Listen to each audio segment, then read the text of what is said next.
तो गाइस सबसे पहले आपको इस वेबसाइट के ऊपर आ जाना है evisa.gov.vn और यहाँ पे आके आपको क्लिक करना है अप्लाई नाउ के ऊपर। जैसे आप क्लिक करोगे एक नोट ओपन होगा और यहाँ पे आप नीचे आ जाना, ये दोनों चेकबॉक्स को सिलेक्ट कर लेना और क्लिक करना नेक्स्ट। और यहाँ पे आपको फोटो और आपको पासपोर्ट का फर्स्ट पेज वो यहाँ पे आपको अपलोड करना रहेगा। तो आपका यहाँ पे पासपोर्ट साइज फोटो में चलिए अपलोड कर देता हूँ। और यहाँ पे इन्होंने जो डायमेंशन दिए गए हैं, ठीक है, newly taken photo 4x6 centimetre JPG and JPG format less than 2 MB, ये सारे क्राइटेरिया मैच होने चाहिए।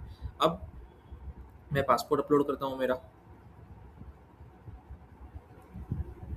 और यहाँ पे मैंने पासपोर्ट को ब्लर कर दिया है ड्यू टू सिक्योरिटी रीजंस।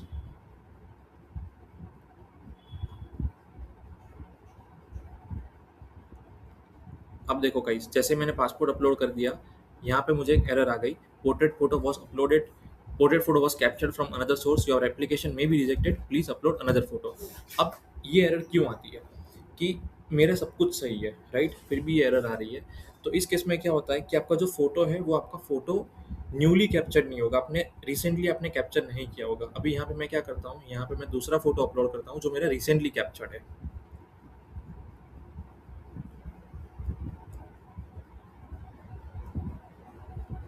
तो अभी देखना, ये अभी ये एरर चली जाएगी। पर आप देख सकते हो मेरा जो फ़ोटो है ये स्टिल मेरा सही फ़ोटो नहीं है। आपका जो फ़ोटो होना चाहिए वो 70% फेस विजिबल होना चाहिए उसमें, और ये न्यूली टेकन फ़ोटो होना चाहिए, तो ही यहाँ पे ये एक्सेप्ट करेगा। और ट्राई करना कि भाई आपका जो मैच है 75% टू 80% तक हो, ताकि कोई इश्यू ना आ जाए। बाकी मैंने कहीं पे पढ़ा था कि भाई कुछ लोगों के 60% में भी वीज़ा आ गए हैं। ओके, तो यहाँ पे इस एरर को आप इस तरीके से सॉल्व कर सकते हो। अब जाते हैं नीचे पर्सनल इन्फॉर्मेशन के ऊपर। अब सबसे पहले यहाँ पे आपको अपना डालना है last name, surname, middle name and given name. अभी ये देखो, ये भी बाई डिफ़ॉल्ट आ ही जाएगी, बट ये सारा मैंने रिमूव कर दिया है बिकॉज ऑफ सिक्योरिटी रीजंस। तो सबसे पहले आपका जो लास्ट नेम है वो आपका first name and middle name, उसके बाद आपकी डेट ऑफ बर्थ, आप जो भी आप मेल हो फीमेल हो वो यहाँ पे आपको डालना है, आपकी नेशनलिटी इंडिया, आइडेंटिटी कार्ड को ब्लैंक रखना है, और यहाँ पे आपको अपना डालना है ईमेल। और यहाँ पे इस ऑप्शन को सिलेक्ट करना है। ये ऑप्शन बहुत ही इंपॉर्टेंट है, ये मैं आपको आगे बताऊंगा ये क्यों इंपॉर्टेंट है और इससे आप कैसे इसका बेनिफिट ले सकते हो, इसका एडवांटेज ले सकते हो। बिकॉज ये एक बहुत ही इंपॉर्टेंट चीज़ है, क्योंकि मैंने जो गलती करी थी वो आप मत करना, नहीं तो आपको भी इश्यू आ सकता है। अब मैं जाता हूँ आगे। रिलीजन, आपका जो भी रिलीजन हो वो यहाँ पे आप डाल दो। उसके बाद आपकी प्लेस ऑफ बर्थ, आपका जहाँ पे भी जन्म हुआ है, ठीक है, मुंबई, दिल्ली, जो भी आपका है वो यहाँ पे आप डाल सकते हो। उसके बाद आपको आपका ईमेल यहाँ पे री एंटर कर देना है। उसके बाद आपने किसी और पासपोर्ट के अंदर किसी और पासपोर्ट को यूज़ करके वियतनाम के अंदर एंट्री ली है तो वो यहाँ या ना, आपके पास मल्टीपल नेशनलिटी है हाँ या ना, और आपने कभी वियतनाम के रूल्स वगैरह तोड़े हैं वो हाँ या ना। उसके बाद रिक्वेस्ट इन्फॉर्मेशन कि आपको वीज़ा कौन सा चाहिए, सिंगल एंट्री या मल्टीपल एंट्री। अगर आप एक ही बार अगर आप वियतनाम जाके वापस आना चाहते हो तो सिंगल एंट्री, और अगर आपका कुछ ऐसा है कि भी आपको मल्टीपल बार जाना पड़ेगा तो आप मल्टीपल एंट्री भी ले सकते हो, ये आपकी चॉइस है। उसके बाद grant e visa valid from, आपको वीज़ा कब से लेके कब तक चाहिए। तो ये जो फ्रॉम है वो फ्रॉम डेट है कि मुझे इस डेट से लेके इस डेट तक चाहिए, राइट। तो 1 अप्रैल से मान लीजिए मुझे 10 तक चाहिए, तो यहाँ पे मैं ले लूँगा 1 अप्रैल, यहाँ पे 10 अप्रैल। ओके, अब उसके नीचे हम आते हैं पासपोर्ट इन्फॉर्मेशन के ऊपर। तो यहाँ पे आपको आपका डालना है पासपोर्ट नंबर, तो वो भी आपका ऑटोमेटिकली फैच करके आ जाएगा, मैंने यहाँ पे निकाल दिया है। उसके बाद प्लेस ऑफ इश्यू, आपने जहीं जहाँ से भी आपने ये पासपोर्ट को इश्यू किया है वो यहाँ पे आपको लोकेशन डाल देनी है। फॉर एन एग्जांपल मुंबई है तो मुंबई की आपकी जो भी अंधेरी लोकेशन है, थाने है, जो भी है वो आप यहाँ पे डाल सकते हो। उसके बाद टाइप, तो 90% ऑफ द केस हमारा ऑर्डिनरी पासपोर्ट ही रहेगा। एक्सेप्शन कोई अलग है तो आप वो आप सिलेक्ट कर सकते हो, बट जो मोस्टली हमारे नॉर्मल सिटीजन है उनका ऑर्डिनरी पासपोर्ट ही आएगा।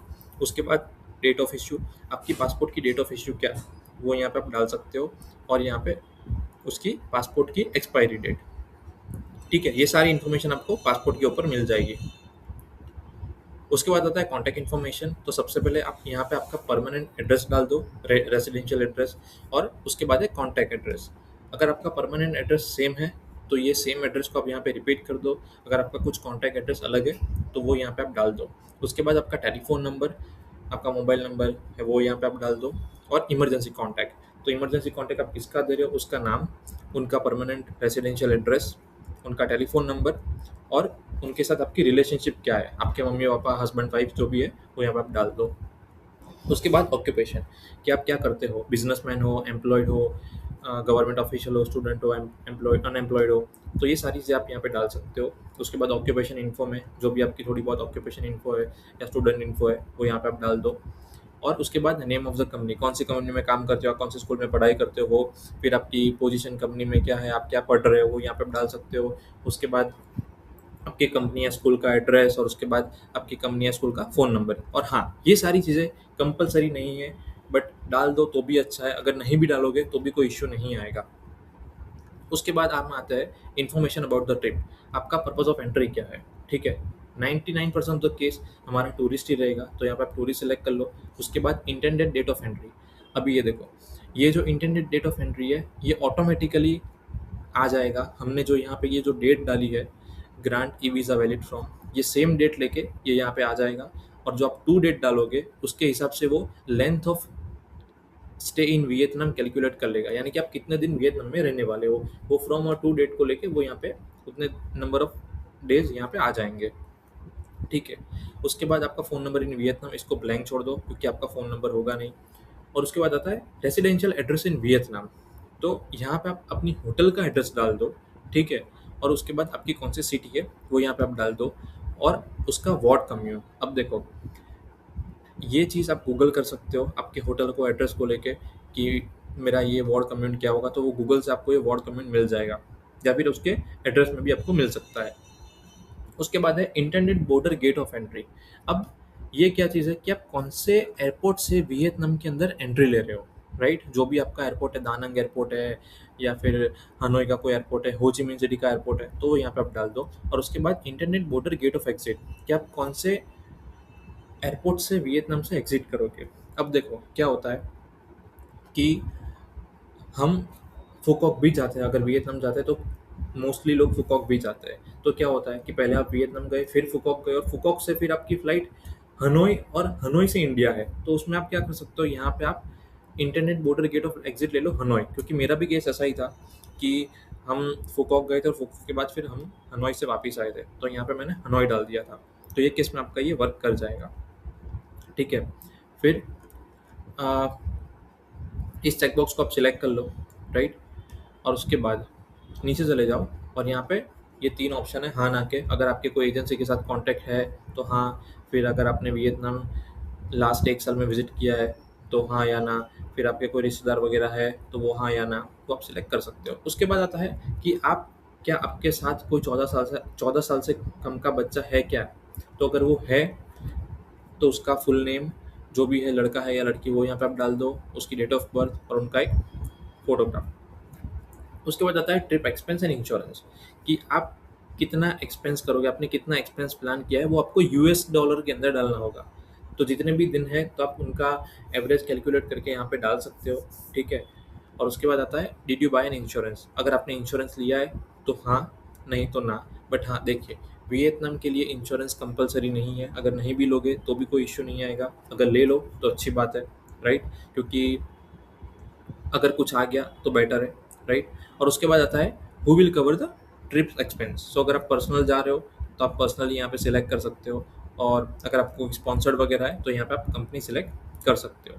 ये सारा हो जाए उसके बाद यहाँ पे आप ये चेकबॉक्स सिलेक्ट कर लेना और क्लिक करना नेक्स्ट, तो एक रिव्यू पेज ओपन हो जाएगा जहाँ पे आपको ये सारी जो अपनी डिटेल्स फिलअप करी है वो यहाँ पे आप वेरीफाई कर सकते हो। और वहाँ पे वो वेरीफाई करने के बाद आपको नेक्स्ट ऑप्शन आएगा पेमेंट, ठीक है। वहाँ पे आपको अपनी जो भी कार्ड डिटेल्स वगैरह है वो डाल के आपको पेमेंट कर देना है। अब देखो, अब जो स्टार्टिंग में जो मैंने बताया था कि जो ईमेल आईडी है, ठीक है, वो यहाँ पे इम्पोर्टेंट रोल प्ले क्यों करता है। तो देखो यहाँ पे क्या होगा, जैसे यहाँ पे आप ये ईमेल डालोगे और यहाँ पे अग्री करोगे, आपका ये evisa.gov.in वीएन पे आपका एक अकाउंट बन जाएगा, ठीक है। और क्या होगा, आपको इसके ईमेल्स भी आएंगे। जैसे मान लीजिए आपने पेमेंट कर दिया तो आपको उसका भी ईमेल आएगा, फिर आपका वीज़ा आ जाता है तो आपको उसका भी ईमेल आएगा। अब मेरे केस में क्या हुआ था कि मैंने यहाँ पे अकाउंट बनाया और मैंने पेमेंट करने का ट्राई किया, तो मेरी क्रेडिट लिमिट ख़त्म हो गई थी, तो वो मेरा पेमेंट नहीं हुआ। तो फिर मैंने क्या किया, मैंने एक नया एप्लीकेशन बनाया फिर से, और फिर से मैंने पेमेंट करने का ट्राई किया। लेकिन उस केस में भी कुछ अलग ही एरर आई कि अनऑथोराइज एरर वगैरह कुछ आ रहा था, मुझे याद नहीं है, तो वो एरर आई। तो उसकी वजह से मेरा वो एप्लीकेशन भी काम नहीं करा।